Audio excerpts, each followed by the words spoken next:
अस्सलाम वालेकुम आतिफ भाई। वालेकुम सलाम तलाल।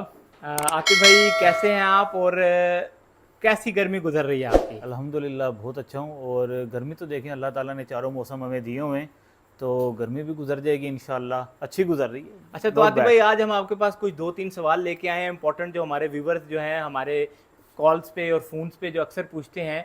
वो सबसे ज़्यादा जो उनका इंपॉर्टेंट सवाल होता है, क्योंकि हर बंदा जो है वो एक बजट के अंदर अपने बजट में सबसे बेहतर चॉइस का इंतखाब करना चाहता है। तो उनका जो इम्पोर्टेंट तरीन सवाल है वो ये कि बेस्ट वैल्यू फॉर मनी, कीमत के लिहाज से सबसे मुनासिब ब्रांड्स कौन से हैं, और उसके अंदर टायर ख़रीदते वक्त हमें किन चीज़ों का ध्यान रखना चाहिए, और कौन से जो खसूसियात हैं वो सबसे ज़्यादा जो हैं वो टायर्स को नुमाया करती हैं, या जो सबसे बेहतर खसूसियात जो हैं वो टायर्स में होनी चाहिए।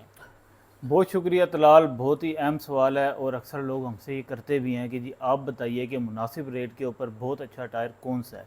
देखिए कि आप बेस्ट टायर्स की कैटेगरी में अगर जाएं तो एक लंबी रेंज बनती है, बहुत अच्छे अच्छे ब्रांड हैं मार्केट के अंदर। जैसे हमारे पास इस टाइम एक वसी रेंज मौजूद है जिसमें डनलोप भी है, योकोहामा भी है, जीटी है, लैंडसेल है, गुडईयर है, नेक्सन है, मैक्सिस है।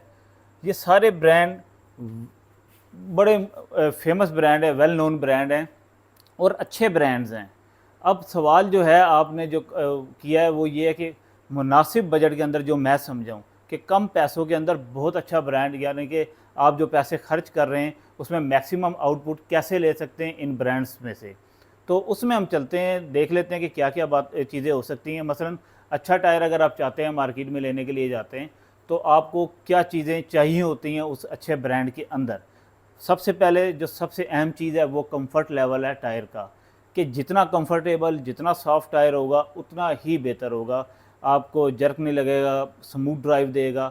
दूसरा ये है कि नॉइज़ लेवल जो है उसका बहुत कम होना चाहिए, शोर नहीं करना चाहिए टायर को, हार्ड नहीं होना चाहिए, रोड ग्रिप बड़ी एक्सीलेंट होनी चाहिए, टेम्परेचर कोफिशिएंट उसका बेहतर होना चाहिए, गर्मी और सर्दी दोनों को बर्दाश्त करने वाला टायर होना चाहिए, और रफ़ एंड टफ़ दोनों किस्म की सरफेसेस के ऊपर बेहतर चलना चाहिए।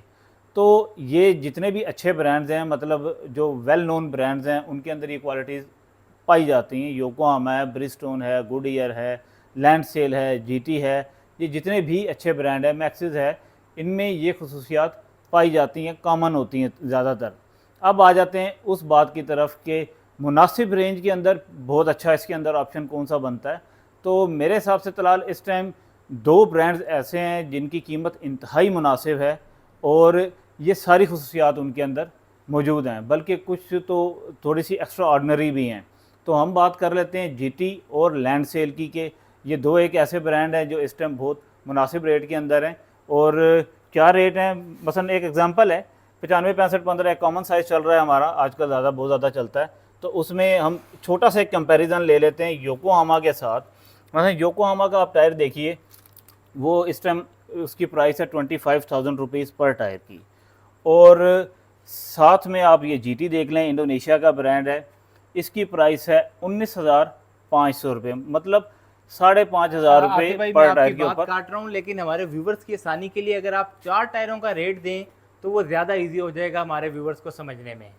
चलें चार टायरों के ऊपर आ जाते हैं। एक तो हमने योकोहामा की बात कर ली कि ये बड़ा मुनासिब रेट है इसका। जीटी की 25,000 रुपये का, 25,500 रुपये एक टायर वैसे मार्केट वैल्यू चल रही है इसकी। तो इसका जो हम सेल कर रहे हैं ये 25,000 रुपये, मतलब 1 लाख रुपीज़ के चार टायर हैं ये। उसके बाद बात कर लेते हैं जीटी इंडोनेशिया की, ये 78,000 रुपीज़ के चार टायर हैं। मतलब योकोहामा से कंपेयर करें तो 22,000 रुपये का सीधा सीधा फ़र्क है एक सेट के ऊपर, कंपैरिजन में रेट की मैं बात कर रहा हूँ। नेक्स्ट बात कर लें आप लैंडसेल, थाईलैंड का बहुत एक्सीलेंट ब्रांड है और इसकी प्राइस है 80,000 रुपीज़ चार टायरों की।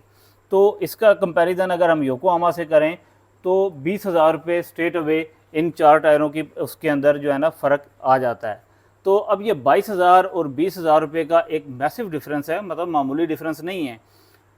परफॉर्मेंस की तरफ अगर हम बात करते हैं कि परफॉर्मेंस में कोई आया फ़र्क है या नहीं है, क्या इन कम रेट के टायरों की क्वालिटी ड्रॉप है, क्या मसला है इनके साथ कि ये कम रेट के क्यों हैं। सबसे पहली बात ये है कि देखें, इंडोनेशिया और थाईलैंड ये दोनों ही रबड़ के बड़े प्रोड्यूसर हैं पूरे वर्ल्ड में। मतलब योकोहामा बना रहा है, चाहे मिचेलिन बना रहा है, चाहे ब्रिजस्टोन टायर बना रहा है, वो परचेज रबड़ इन दो कंट्रीज से ज़्यादा करते हैं, या तो इंडोनेशिया से करते हैं या थाईलैंड से करते हैं। तो डेफिनेटली उनको एक रबड़ की जो कॉस्ट है वो काफ़ी ज़्यादा पड़ जाती है। फिर उनकी अपनी कंट्रीज़ के अपने रूल्स हैं, जापान में टैक्सेस हो सकता है ज़्यादा हो सकता है मैन्युफैक्चरिंग कास्ट और कई वजूहत की वजह से ज़्यादा हो, लेबर कास्ट ज़्यादा हो, इस तरह की सारी चीज़ें उसके अंदर इन्वॉल्व हैं रेट के ऊपर जाने में। जबकि परफॉर्मेंस की अगर हम बात करते हैं तो परफॉर्मेंस इन टायर्स के अंदर देखने में सम टाइम योकोहामा से भी बेहतर हो जाती है बहुत सारी इन्वायरमेंट्स के अंदर। मसलन हम जीटी की बात कर लेते हैं। अगर आप इसका ट्रेड डिज़ाइन देखें, इंतहाई खूबसूरत, बहुत ही ज़बरदस्त किस्म का ट्रेड डिज़ाइन उन्होंने बनाया हुआ है। इकोटेक पैटर्न है इसका, और इकोटेक क्यों है कि इन्वायरमेंट फ्रेंडली है, फ्यूल एफिशिएंट टायर है। एक तो इसकी सबसे बड़ी खसूसियत ये है कि फ्यूल एफिशिएंसी टायर कार की काफ़ी हद तक बेहतर करता है ये।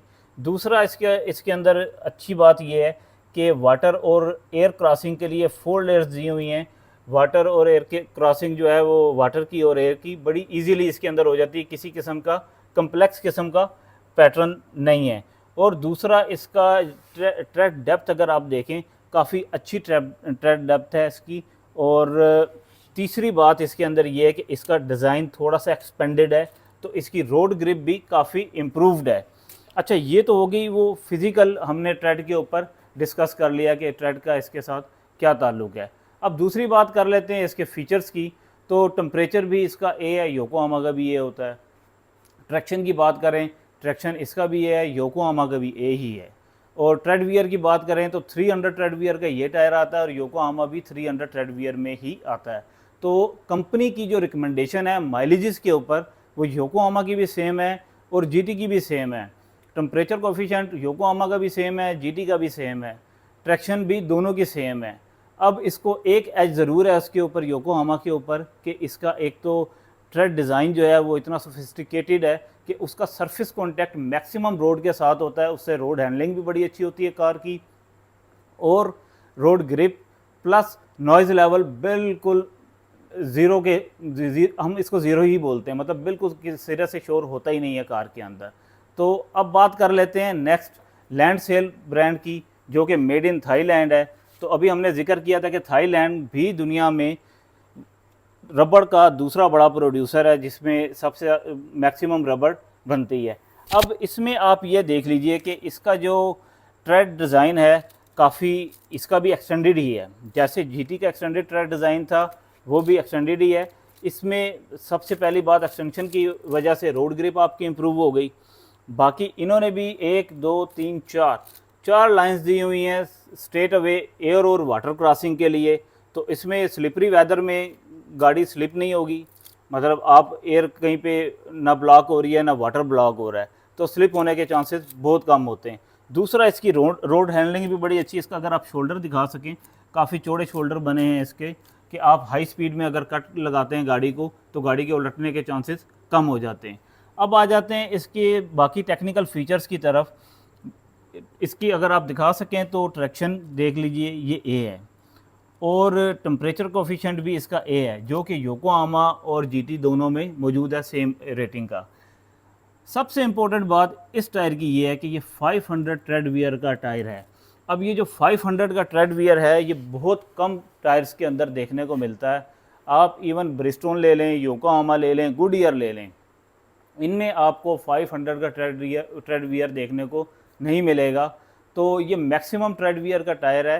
तो 500 ट्रेड वियर का मतलब ये है कि ये मैक्सिमम आपको माइलेजेस देगा, मतलब हाई माइलेजेस का टायर है। आप इसको 70-80,000 किलोमीटर्स के ऊपर इजीली ड्राइव कर सकते हैं। कंफर्टेबल टायर है, हर तरह से मौजूद है, प्राइस भी ठीक है। तो अब इस पूरी वीडियो का कंक्लूजन यही बनता है तलाल साहब के, अगर आप मुनासिब पैसों में बहुत अच्छी चीज़ डालना चाहते हैं तो जीटी और लैंडसेल इस टाइम सबसे बेस्ट ऑप्शन है मार्केट में जो अवेलेबल है। बहुत शुक्रिया आतिफ भाई। तो हमारे व्यूवर्स को ये भी बताइएगा कि क्या ये तमाम गाड़ियों के साइज़ अवेलेबल हैं न्यू ग्लोबल टायर्स पे, और मुख्तलिफ, क्योंकि गाड़ियों में मुख्तलिफ साइज़ के टायर डलते हैं, तो इन 2 ब्रांड्स और योकोहामा तीसरे ब्रांड में तमाम गाड़ियों के साइज़ अवेलेबल हैं? जी, योकोहामा में भी अवेलेबल हैं, जीटी में भी मिल जाएंगे और लैंडसेल में भी मिल जाएंगे। मैक्सिमम जितने अवेलेबिलिटी हो सकती है हम कोशिश करते हैं उतनी स्टॉक में रखें। और इसकी सबसे अहम खसूसियत ये है कि जीटी भी आपको प्रॉपर इंपोर्ट में मिलेगा और लैंड सेल भी प्रॉपर इंपोर्ट में यहाँ मिलेगा। पे आतिफ भाई जो एक और सवाल जनरेट होता है कि जब भी हम बजट की बात करते हैं तो अक्सर हमारे जहनों में चाइनीज़ टायर का भी ख्याल आता है, तो अगर इनके कंपैरिजन में चाइनीज़ टायर्स को रखा जाए तो उसके बारे में आप क्या कहेंगे? अच्छा, अब ये बात आपने बड़ी अहम की है इसके अंदर कि ठीक है आपकी बात, मगर बजट तक तो बात बिल्कुल ठीक है आपकी कि चाइनीज़ ब्रांड्स जितने भी हैं वो बजट ब्रांड्स हैं, मतलब मुनासिब रेट के ऊपर आपको टायर मिल जाता है। मगर अगर आप ये कहें कि हाई परफॉर्मेंस टायर में बजट टायर कौन सा है, तो फिर चाइनीज़ उस कैटेगरी में फ़ॉल करते नहीं हैं। बजट टायर्स की हद तक ठीक है, बहुत सारे चाइनीज़ ब्रांड हैं, आपकी अगर वो कैपेसिटी नहीं है कोई अच्छा ब्रांड लेने की तो काम चलाने के लिए चल जाता है, मतलब 40,000 माइलेज दे देगा। मगर देखिए, चाइना और इन ब्रांड्स के अंदर कुछ ना कुछ फ़र्क ज़रूर है, मतलब रबड़ की क्वालिटी का फ़र्क है। आप ये देख लें कि कंफर्ट लेवल काफ़ी हद तक चेंज हो जाता है चाइना का और इन ब्रांड्स का, ड्यूरेबिलिटी का आंसर इसमें शामिल हो जाता है। तो बहुत सारी चीज़ें ऐसी हैं जो चाइना प्रोवाइड नहीं करता उस बजट के अंदर। डेफिनेटली चाइना ने भी रबड़ जो है परचेज़ इंडोनेशिया या थाईलैंड से ज़्यादा करनी होती है, तो बल्कि इस टाइम दुनिया में सबसे बड़ा रबड़ का जो परचेज़र है वो चाइना ही है, जो इन दो कंट्रीज़ से ले रहा है। मगर अब वही आप ये सोचने की बात है ना कि जो कास्ट जापान को वहाँ से पड़ रही है रबड़ की, वही चाइना को पड़ती है। तो चाइना फिर उस प्राइस रेंज के अंदर तो टायर नहीं दे रहा मार्केट में, एक बजट टायर दे रहा है, तो क्वालिटी कहीं ना कहीं उन्हें कंप्रोमाइज़ उसके ऊपर करना पड़ जाता है। बहुत शुक्रिया आतिफ भाई। तो आखिर में अपनी पर्सनल चॉइस बताते जाइएगा और हमारे व्यूवर्स को ये भी बताइएगा कि अगर पूरे पाकिस्तान से वो टायर मंगवाना चाहते हों, कार्गो करवाना चाहते हों, तो उसके लिए क्या प्रोसीजर होगा? कार्गो को बड़ा आसान सा प्रोसीजर है। पाकिस्तान में, पूरे पाकिस्तान में कहीं पे भी किसी भी टायर की रिक्वायरमेंट है, हम यहाँ से डिलीवरी करवाते हैं। अल्हम्दुलिल्लाह डेली बेसिस पे डिलीवरी होती है, तो किसी को भी कहीं पे भी टायर रिक्वायर्ड है पाकिस्तान के अंदर अंदर तो टायर्स पहुँच जाएंगे उनको। दूसरी बात ये कि चॉइस की अगर बात करें तो मुझे सबसे ज़्यादा जो इन टायर्स के अंदर पसंद है वो फिर इसमें जीटी आता है, क्योंकि इसका कंफर्ट लेवल जो है वो बहुत ही एक्सीलेंट किस्म का है। बाकी चीज़ें ठीक है, ड्यूरेबिलिटी भी है, हर चीज़ है, मगर जो सबसे इम्पोर्टेंट फ़ीचर होता है किसी भी ड्राइविंग उस कंडीशंस में वो है कंफर्ट। तो कंफर्ट इसका बहुत ही एक्सीलेंट है और नाइजलेस टायर है। बहुत शुक्रिया आतिफ भाई। तो व्यूवर्स देखते रहिए न्यू ग्लोबल टायर और लाइक और सब्सक्राइब करना ना भूलिएगा। अल्लाह हाफिज़।